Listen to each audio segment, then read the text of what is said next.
Welcome to the Mainline Podcast. I'm Adam Jacquez, 46 days out as we record today from Brent Venables, leading his team onto the field for the very first time against UTEP.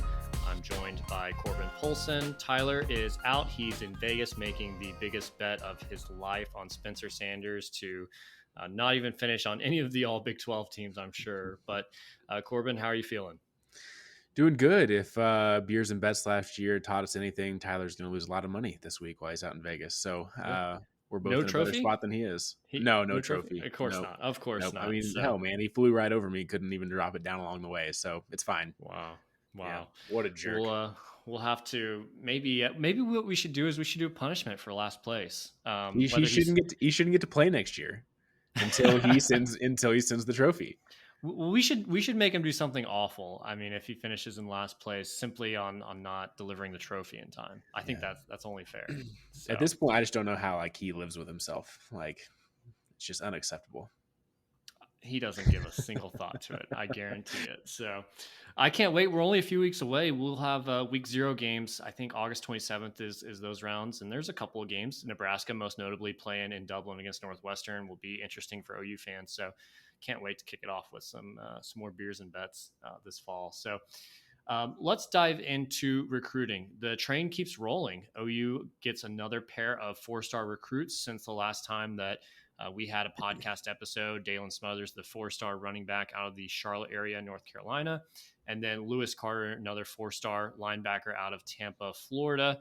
And hey, I mean, it just keeps getting better and better. The horizon looks really great as well. You've got Jacoby Johnson that could be committing soon. You've got Anthony Evans that could be committing soon. You've got Makari Vickers, who kind of seems like 50-50 between OU and Alabama. All these guys, 4 stars. And I should mention also Josiah Wagoner out of the Pacific Northwest, another 4-star.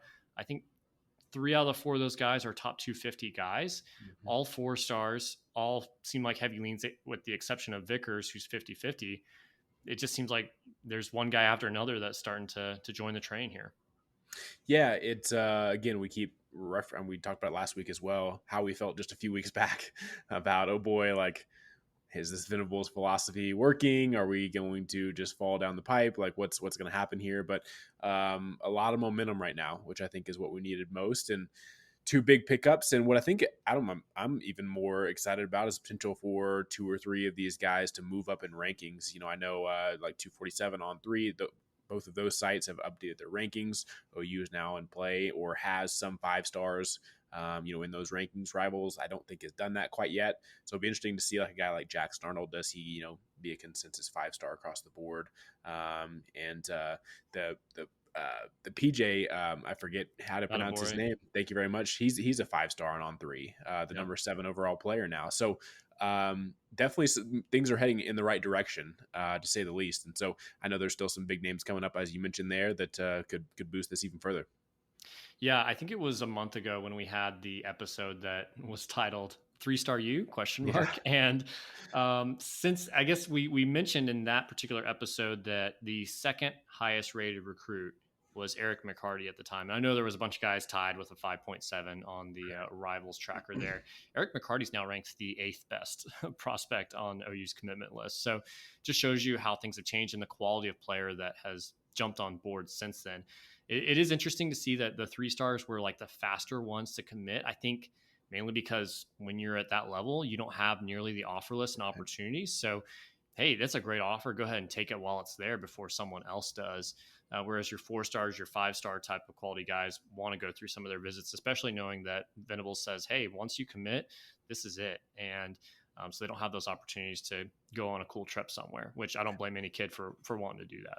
Yeah, I mean, going back to what you mentioned about our podcast, we're known for jinxing things. If anybody were to look into our group chat, especially come softball postseason play, we try to reverse jinx things quite often. So you're welcome, Sooner Nation. We got this thing, turned around for you.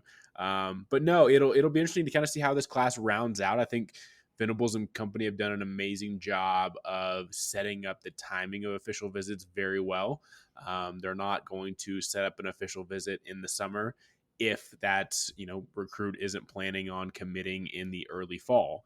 They're going to save that for the season, hope to kind of ride that wave. So I think that's been one thing that has really stood out to me is just the timing of when they've decided to do these things. And it's really started to pay off. If you look at when, these past few guys, when they visited campus for their official visit, now they've committed, they've really hit the right chords at the right time with a lot of these guys. Yeah, and I think you definitely feel better at this point too, as far as these guys being solid in their commitments, because Mm-hmm. if they decide, hey, I want to go take another visit, then in most cases, I think Venables and crew are going to say, fine, like we'll find a replacement for you. We're not going to lose sleep Right. over that. We'll go find somebody else.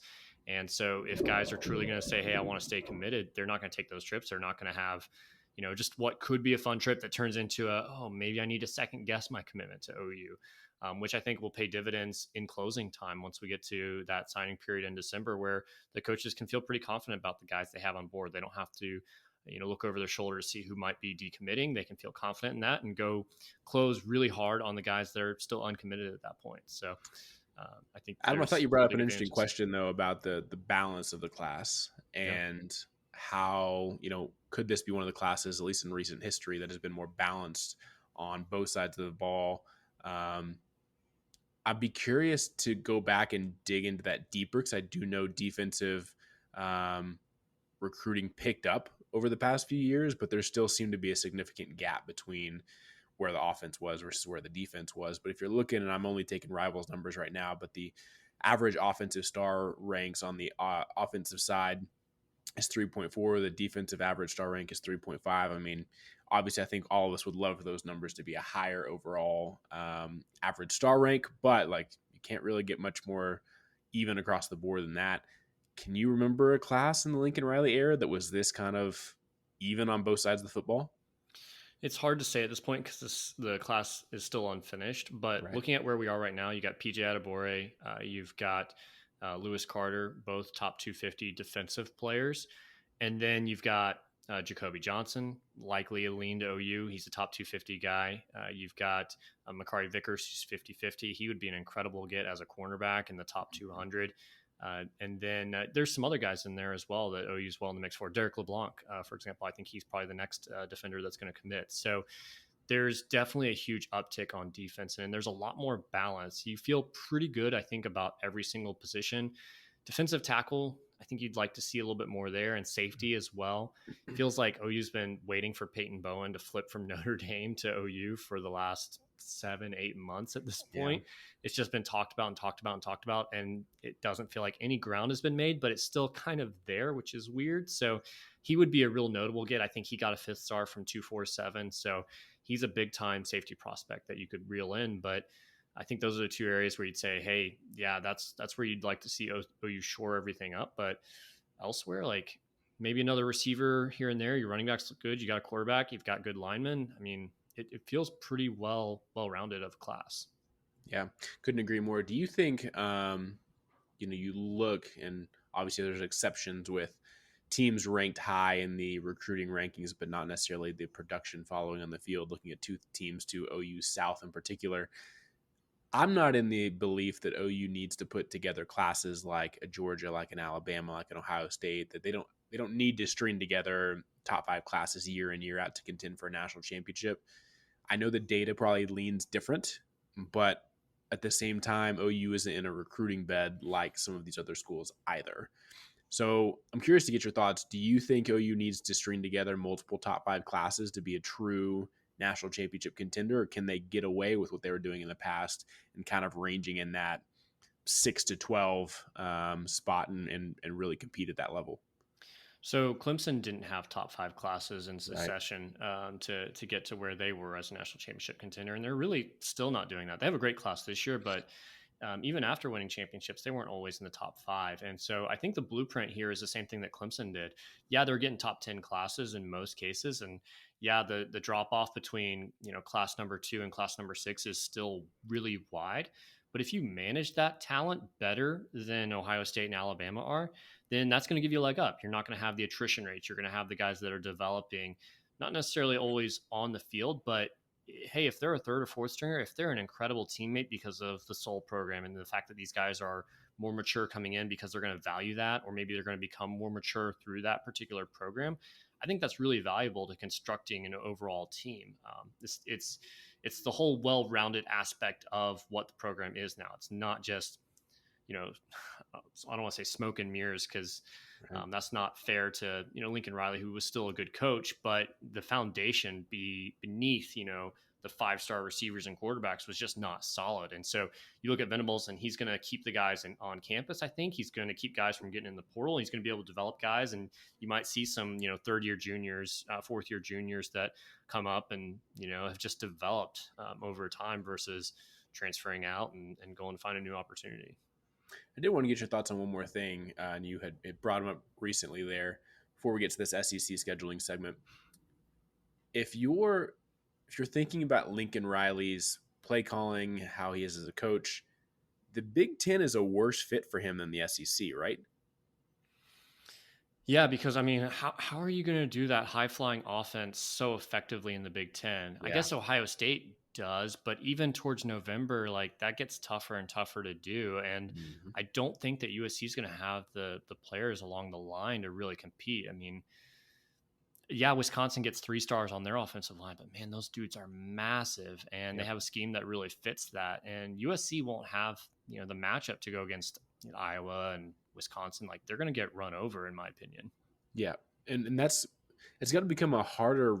One of the reasons you go to USC is to be in the sunshine and beach the whole time, and now you got to convince these kids like, no, we're going to go play outdoors at Michigan, at Minnesota, at Iowa, at Ohio State. That if you have to do that half the year, that's no longer as fun of a selling point. Going to at Oregon, at UCLA, going to Arizona is like now you're convincing these West Coast kids to go play gritty and tough football. It just doesn't seem as appealing. So I'll be very interesting just to see how USC does as a whole. But you're spot on. Like the styles of offense that Lincoln Riley struggled with here in Norman, or excuse me, the style of teams that he struggled with Baylor, K State. are Yeah. all of these tough, gritty, run the football teams. And he's only going to get more of it, and they're going to be better at it than Yeah. anybody he faced here. So, yeah, I thought that was just, I thought of that earlier this week, and I found myself Yeah. laughing. Very enjoyable. Another team that you just mentioned a few moments ago, Texas A&M, that OU fans like to hate on. And A&M's kind of struggling in the recruiting rankings right now. And some people are theorizing that the checks aren't clearing from this past class. Mhm. I don't know if I necessarily buy that. I guess my theory is, well, the recruits now realize that there's a ton of money at A&M, so they should ask for 2 million or 3 million or whatever it might be that they think they could get, and that's slowing their process down in recruiting. Do you agree, or do you think I'm totally crazy there? That's tough. I'm trying to pull up their recruiting rankings here right now. So And to be 2023. transparent, I fully expect A&M to be Sure. probably in the top 15 by the time it's all said and done. Maybe they're just on so many big name guys. I don't follow them super closely on the recruiting trail to know that all these guys are deciding in November, for example. Right. Yeah, they're 62 right now in the 2023 class. Um, yes, I think on one hand, certainly like it's good to see, but then you've got, Baylor and Arkansas in the top 10, in recruiting rankings. So this will even itself out. If I'm an A&M fan, like don't love it. I probably feel similar to what we felt a few weeks ago, where it's like, yeah, some of these dominoes are going to fall. It's just taking a bit longer than we expected. So love to see it, but I don't imagine it probably stays that way. Yeah. OU up to number 11 in the team rankings on Rivals. I think they're up to number 9 and 247 on 3. They're kind of right there. So starting to see some alignment, some of those team rankings. And as you mentioned, programs like Arkansas and Baylor are ranked higher, although they have a lot more recruits. So OU definitely has the room to really expand on their rankings. And some of those other teams like Arkansas, I think has like 23 total commits. They just don't have much more upward mobility. So they will start to fall in those rankings. So really good things on the recruiting trail for OU. We've also had our conference media days, our future conference media days taking place this week for the SEC. And Greg Sankey has come out and said some interesting things. I don't think it was necessarily a surprise, but he did say that the SEC is kind of just sitting tight on the expansion. And that's not something that we discussed a few weeks ago when we talked about potential SEC expansion candidates, mainly because it's not very sexy to talk about not expanding at all. It's probably the right business decision, wait out the ACC, see what changes and whether it's actually necessary to add someone else. Do you think that's, do you agree, you think that's the right move, or would you go It has be to be, aggressive? right? Yeah. Because I don't think anybody in the ACC can move right now. I think that when the rights renew is so far away compared to everybody else, the buyout's got to be pretty substantial. And if you're an ESPN who already has the ACC rights, why are you interested in letting that go to pay more for the same teams? So I think it's the only move at the moment. But yeah, I would imagine when that ACC when that contract starts to get closer to expiring, then the poach of the ACC begins, very similar to what the Pac-12 is dealing with at the moment. Yeah. One of the other notable things that seems to come out, which is not really notable because it's, standard news at this point, is OU and Texas still planning for 2025 entrance into the SEC. Yeah. I know people like to complain every time they hear that. They want to get out of the Big 12. In my opinion, enjoy it while it's here. Things are going to change a lot. And there will probably be some things later on that you say, hey, wish we still had that in the Big 12. Wish we still had that matchup, maybe. Sure. It might not be every single game on the schedule, but just enjoy it. I mean, it's just a couple of years. We'll be out of here, and hopefully it'll be an opportunity for Venables to really establish that foundation that we talked about for this team, especially winning and on the field. Enjoy the easier schedule because that's going to go away quickly. Now, do I think it's going to be, we're not playing Alabama every week, so I don't think it's going to be just an enormous jump as far as a week in, week out. But I think overall, obviously we're headed to a much tougher conference on the football slate. Yeah. Something else Sankey kind of dropped in conversation in media days was that the SEC is looking at a single division scheduling alignment once OU and Texas join the league, meaning that there will be some combination of permanent opponents plus a rotating selection of other opponents, the most popular being the 6+3, meaning 3 permanent opponents every single year for each team. And so a lot of people have gone through the exercise trying to predict who's going to play who will be of the permanent opponents. I think for OU, the only one you can say with 100% certainty is going to be on that schedule is Texas. Of course, that makes total sense for TV and everything, and neither of those schools would be on board without playing each other. So that leaves 2 open spots, and I think a lot of OU fans just assume it'll be Texas A&M and it'll be Arkansas, the 2 next closest teams that are. Well, I think Missouri might be slightly closer than A&M. I think it's going to be Missouri and Arkansas. You think so? Okay. Mm-hmm. So is that what your preference is, or you just think that's what it will be? No, my preference would be Vanderbilt and, I guess Arkansas hasn't been too far off. I don't know, Vanderbilt and Mississippi State. Those would be my preferences. But no, I'm just trying to think of logic. And Texas, Arkansas, and Missouri make sense. What I wonder is kind of looking around, does Texas pull A&M and LSU, and then maybe one of the Mississippi, as far as geographical location, we actually have a pretty good draw, but I'm curious to what the trickle down effect of teams is this sheerly based on geography? I don't know. It'll be interesting, but I don't know who I'd want in a year in, year out, always locked in, but what makes most sense is Arkansas, Texas, and Missouri to me. Do you disagree? So, I like that schedule a lot. I like Missouri. I think that's a good recruiting grounds that you would want to target Kansas City and St. Louis. And Missouri is the only school that has influence there in the SEC.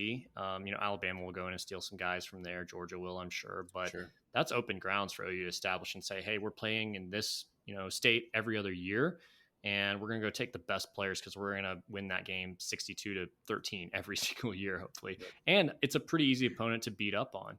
So I like that. There's opportunity. It used to be somewhat of a rivalry game, back in the Big 8 days, and so you can kind of revive that. It's a game that is close enough to travel to. Arkansas would be great as well, but I think the problem that you run in with Arkansas and possibly also Missouri and Texas A&M is, do those schools want to play OU? Because Arkansas previously has not wanted to play OU at all. That's why there's been very, very few games and matchups between those 2 programs. So if you're Arkansas, you've got LSU, that's a rivalry. You've got Southwest Conference ties with Texas A&M and Texas. Mm-hmm. Do they really prefer OU over any of those 3 programs? I'm not sure. Yeah, it'll be interesting. And how much say is the SEC going to give each program on who they get? I just don't see that happening. I think it's here is what you got.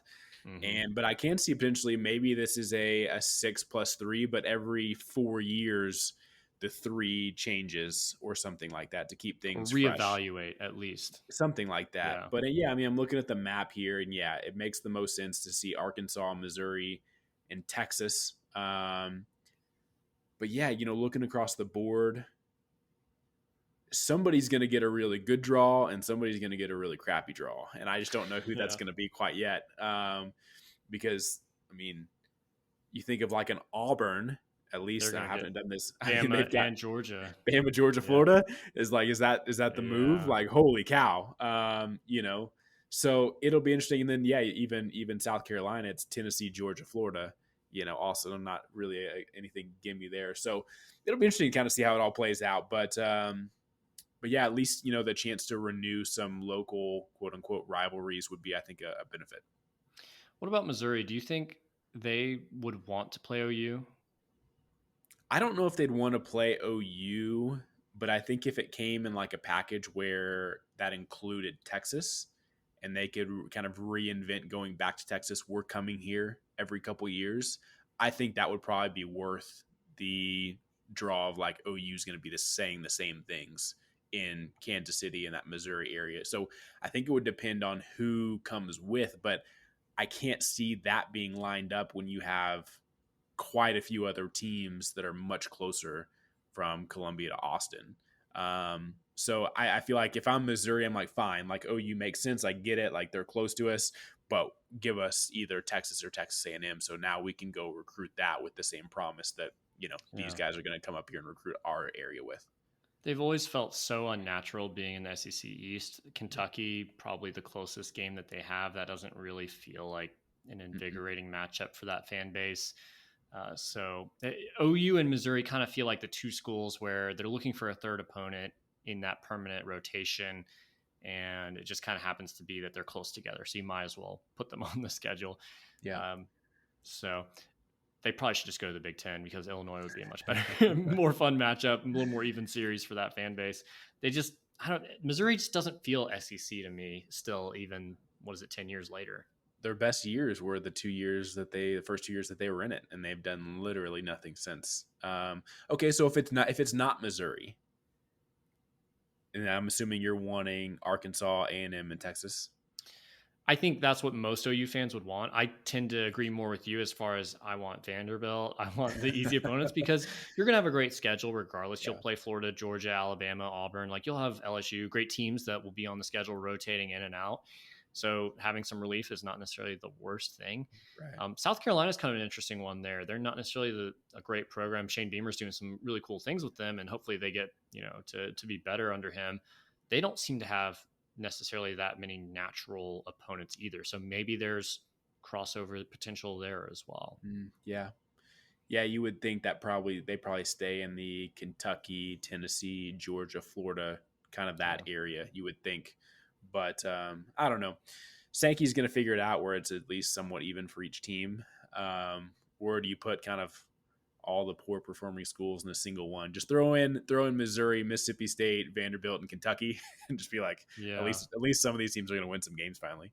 Yeah, I'd almost rather it be two permanent opponents for OU and maybe a third one that rotates. And because there are some schools out there that have three rivals they want to play every single year, and so they need those three locked in. But maybe there's 10 schools that don't care who the third team is and just rotate it, because maybe it's better to have a rotation of someone, Missouri, South Carolina, Auburn, Florida, whatever, rather than playing Missouri every single year. I don't know. Who has three big rivals though? I know LSU would probably like to play Arkansas and the Mississippi schools. So I know that's a big one for them. They could also go to Texas A&M. I thought A&M and them were new rivals, or is that a thing A&M made up? Well, I'm sure it's more on the A&M side, but it also is not something that LSU has had to choose at this point. They play all the Mississippi schools. They play A&M. They play Arkansas every year. So they haven't had to make that particular choice. Interesting. Yeah. Super interesting. Yeah. And then you got Alabama, who wants to play Auburn and Tennessee, but the LSU rivalry is a huge one for them. So you've got that. The Mississippi schools are geographically close. They probably want to keep some of those. So I mean, there's a lot of teams that could. Yeah, you're just not going to make everybody happy, and so you're just going to do the best you can and roll with it. Yeah, for sure. The other quick note here, kind of along the lines of conference realignment, the Big 12 and Pac-12 have announced, and I think this is more the Big 12's decision, the way it sounds, is that they've decided not to pursue a merger which probably means that the Big 12 is looking to poach some Pac-12 teams. You would think they've got some good news. If they've felt the waters out, and you would think the four corner schools, they're all gone. You would think Arizona's, Colorado, Utah are headed to the Big 12. That's what I walked away from that comment from. Yes, or it could be the traditional age-old tale, the Big 12 saying we're not going to split the pie up anymore, and Utah and Arizona State, for example, don't add anything to the pie. I think Utah should, because you get the Holy War being a Big 12 game every single year versus every other year. I think there's value in that. They have massive enrollment at the Arizona schools, though. Yeah. Those are big schools. Yeah. So there's good things there, and I think there's some recruiting ground that opens up as well for the Big 12 going into Phoenix more so. I wonder how that plays out for college football if they stay separate. Like, is that good, or would the Big 12 be stronger by adding some of those teams and potentially maybe giving a sweet offer to Oregon and Washington, like, hey, join the conference, no exit penalty if you get a Big 10 offer, for example. Something that's, win-win for both sides. Potentially, there might be more to it than just that, but is that better for the college football? Does that keep more of a national scene if they poach, 6 of the teams, 4 of the teams, or is it better for them to stay separate? Because I just don't know if the Pac-12 survives with so many teams gone in USC and UCLA and having not really a strong presence anymore. If you're Oregon, how could you stay? Like, you are a program that has been on the cusp for the past decade and a half. Like, you have been there. You've made it to a playoff. You've won at least one Rose Bowl. You've won a few Pac-12 championships. How do you stay in the Pac-12? Everybody's taking a cut. Like, there's articles out there saying like the new Pac-12 agreement would mean this per school. And while it's still a lot of money, it is a significant cut, especially now when you're comparing it to the Big Ten's new contract, the SEC's new contract. That gap is going to widen in comparison, to what the gap is right now. And so if you're Oregon and you've been there, you're right there, you're on the cusp. Clearly they have a strong financial presence in their facilities and in their program. How do you possibly stay in the Pac-12? You have to come up with something either with the Big Ten or with the Big 12, even if it's just temporary. But then I guess you look at the other spectrum is what exactly from a viewership and revenue perspective does Oregon bring to a conference? And I don't know the answer to that. I don't think it's a high revenue amount by any stretch of the imagination, not in comparison to SEC schools, the Big Ten schools. So, or if you're Oregon, you kind of need to make a move. But are they a big enough fish for somebody to go out and take them?